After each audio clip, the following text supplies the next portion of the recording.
Hey, this is Bill DeWeese with Long Strange Journey with a Dollar Tree tackle tip. And I sit down and I watch a lot of YouTube videos sitting down chilling with my wife, and sometimes we're watching crafting videos, and there's an amazing amount of people trying to duplicate very expensive things with Dollar Tree. And I realized that inadvertently I was one of them. And that is because I have really grown to like these knockoff lock and lock containers for terminal tackle management in my tackle box, especially things that you use infrequently, because they're the things you really have to keep an eye on, because you'll get rust and corrosion. So I want to introduce you to these 2-pack of lock and lock containers. Now they are a knockoff of the lock and lock, so they have a little latch that locks like anything else, but they also have a silicone O-ring. And I use these for all types of terminal tackle. I am a very infrequent bottom fisher, but at certain times of the year, especially like now in February, when there's some really great species that are easy accessible near shore, I become a bottom fisherman. So I use a lot of specialized jig heads like these Huggy bottom sweeper jigs from Tampa Bay Fishing Channel. And also, I really like the swing jigs that they refer to as the Stewie jigs. Also, for certain types of fish, specifically like sheep's head, I'm an old-fashioned guy. I like to have a hook with a pinch weight about 3 to 6 inches above it. That's one of the best presentations for dropping fiddler crabs onto sheep's head, and it's very, very simple presentation. So I use all of these, but I don't use them very frequently. 90% of the time, I'm an artificial bait person, using hard plastics and soft plastics, and I use a lot of these types of rigging hooks, whether they be the Haas style twist locks, or whether they be some of the classic Texas eye hooks or the snake lock versions thereof, as well as some of the, I really like these when working with Z-Man products, which is the grip pin. And I like these quite a bit, and so I keep them in one set, and I also keep the conventional jig heads into another setup like this.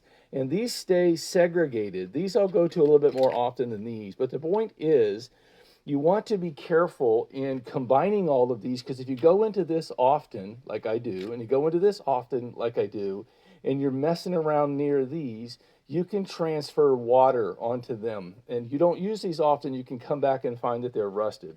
So I like to treat them separately. This is a nice little inexpensive, obviously it's the Dollar Tree, so this 2-pack is $1.25. So here we are at what is normally my favorite place to avoid, which is the Dollar Tree. But we're looking at these containers. We're in the kitchen storage aisle. You can see paper plates are nearby, and these are the 2-pack with the O-ring seal, and they're $1.25 a pair. So you just can't beat the price for what you get. And these, I like these small ones. They do a great job of segregating your material, your terminal tackle, so that they stay clear from one another. These are actually pretty resilient. I've had them for a while, as I mentioned. Now, they do have another type of these, which are a little bit larger. So if you use larger jigs, here's an example of one of these that you only get one for $1.25, but actually you can put a little bit more stuff in it. And so that's another option. And the other trick that I'll show you that I do with these, especially for things that are used infrequently, is before you load anything into them, you want to take a little paper towel like this and make a pad, and then take your cleanse oil or your favorite water displacing oil and give it a little saturation spray, not a ton. Lay that in the bottom like you see these pieces are having a padding here, and then let these hooks and such be lying on top of that. Some of these hooks have been in here for a year or more. You don't see any rust. That's because they are constantly in contact with something that's going to work on displacing the water. So here we are, we're looking down inside of my Engel 19 quart cooler, and this is the cooler live well slash dry box. It's set up as a dry box, but it can be used as a live well, but it's perfect size.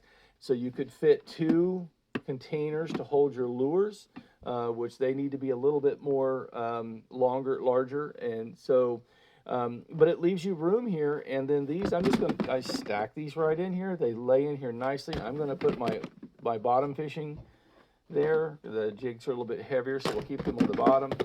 So these stay in here really nicely. They work with the other tackle management systems that you might use, like a Plano box. These, I like these. These are the Husky boxes from Home Depot. They're much less expensive, and they're actually roomier. So for lures and other things that you want to keep separate, and you can still keep your terminal tackle separate, and keep it in a way where you use it infrequently, and it's nice and segregated. So if I don't do any bottom fishing for 6 months, these are entombed in a nice little container. They've got that cleanse oil down there to ensure that if they rattle around, they're going to come in contact with that cleanse oil. They're going to be kept from rusting. So I really like this. It works out well. It's a great way of separating and protecting your tackle, and I have room to even add some more here should I want to add new things. So it works out very nicely, and I just thought I'd pass this tip along. Thank you for watching.